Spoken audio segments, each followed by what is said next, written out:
Hola, hoy en Mundo Médico hablaremos sobre una pregunta tipo Examen Nacional de Medicina 2014 Lima, Perú. Es una sulfoniluria de segunda generación. A. Clorpropamida. B. Tolbutamida. C. Tolazonamina. D. Glibenclamida o E. Metformina. Para hablar sobre las sulfonilurias, primero hay que recordar cómo y dónde se sintetiza la insulina. Recordemos que la insulina es una hormona muy importante para el cuerpo humano. Permite un control de la glucosa en sangre, es decir, de la glicemia. El principal inductor de la formación y secreción de la insulina es la glucosa. Un aumento de glucosa en sangre va a provocar la síntesis y liberación de la insulina. La insulina se sintetiza a nivel del páncreas, exactamente en las células beta pancreáticas de los islotes de Langerhans. Un aumento de glucosa va a provocar la entrada a través de difusión facilitada por los canales tipo GLUT.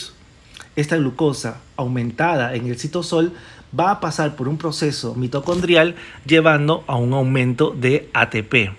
Este aumento de ATP va a provocar el bloqueo de los canales de potasio sensibles a ATP. Ello va a provocar que el potasio ya no salga hacia el extracelular. Al no salir el potasio hacia el extracelular, se va a provocar una despolarización transitoria. ¿Qué quiere decir esto? Que el potasio, al estar aumentado a nivel intracelular, va a aumentar las cargas positivas en la membrana interna. Eso va a llevar a una apertura de los canales de sodio voltaje dependiente. Estos canales de sodio voltaje dependientes se abren y entra sodio. Al entrar sodio va a provocar un mayor aumento de la despolarización de la membrana, provocando una activación de los canales voltaje dependientes de calcio. Este calcio va a entrar al citosol de la célula beta pancreática, provocando la transposición de las vesículas de insulina y por lo tanto su secreción. De esa manera se sintetiza la insulina por un aumento de glucosa en sangre.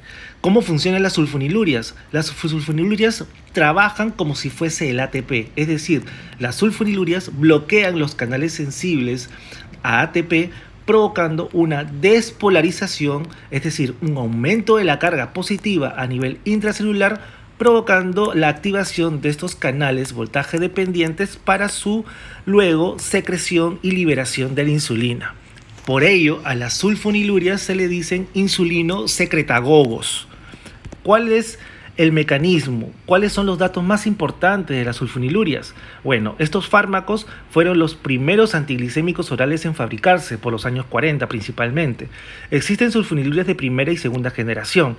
Esto va a depender del año en que fueron fabricados y sobre todo por la farmacocinética, que lo hablaremos más adelante. En esta última, en la de segunda generación, inclusive existen liberación retardada, es decir, fármacos que se liberan lentamente, como por ejemplo la gliclazida. La hipoglicemia es el efecto adverso más frecuente y más peligroso del tratamiento con sulfonilurias, siendo más probable en aquellas de acción larga. Los fármacos sulfonilurias de acción larga son las que causan mayor riesgo de hipoglicemia. Cuidado con ello. Las sulfonilurias pierden eficacia con el tratamiento crónico de la diabetes mellitus tipo 2 en un 10% de los casos. ¿Por qué? Porque tienden a agotar a las células beta. Como son insulinosecretagogos, tienden a agotar a estas células. Este dato se fue extraído por un estudio de la diabetes, un estudio prospectivo diabetogénico del Reino Unido. En los casos de pacientes con enfermedad renal crónica, elegir sulfonilurias con menor eliminación renal es lo ideal. ¿Está bien? ¿Eso por qué? Porque sobre todo en las de primera generación, como vemos en este cuadro, la mayoría, como la clorpropamida y la tolbutamida, la mayoría son excretadas a nivel renal. En un paciente con enfermedad renal crónica, la tasa de filtración glomerular es menor, por lo tanto, el tiempo de vida media de estos fármacos va a ser mayor en sangre, no se va a eliminar correctamente y va a provocar un mayor riesgo de hipoglicemias. En cambio, en las segundas generaciones se modificó esto farmacocinéticamente y como ven, la vía principal de eliminación es o vía renal o vía biliar, pero un menor porcentaje. Además, la duración de acción es menor en las de segunda generación, siendo corta a intermedia. Y en la tabla superior vemos las dosis y el número de tomas diarios. Lo que quiero resaltar aquí es la gliclazida, que tiene una liberación retardada, muy interesante. Y por último, recordar la interacción entre las sulfonilurias y otros fármacos. ¿Por qué? Porque hay mucho riesgo de hipoglicemia. Cuidado con los desplazamientos de las sulfonilurias de su unión a la albúmina. Recordemos que las sulfonilurias tienen una gran unión a proteínas plasmáticas, sobre todo a las albúminas. Si nosotros le damos a nuestros pacientes junto con otros fármacos que tienen una mayor unión a proteínas plasmáticas, la sulfoniluria va a estar más libre, va a haber más fármaco libre a nivel sanguíneo, provocando mayor riesgo de hipoglicemias. Cuidado con los fármacos que tengan acción insulino-secretagogos, es decir, con otros fármacos que estimulen aún más a las células beta, provocando mayor agotamiento. Cuidado con tomar sulfonilurias con alcohol. El alcohol es un inhibidor de la neoglucogénesis, es decir, va a haber mayor riesgo de hipoglicemias. Y cuidado con los inhibidores de la contrarregulación hormonal.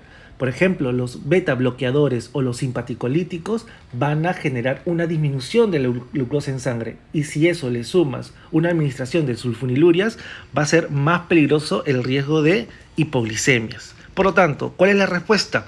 La respuesta es D, glibenclamida. Las dos primeras son de primera generación y la última, la metformina, es otro tipo, otra clase de tratamiento para la diabetes. Muchas gracias.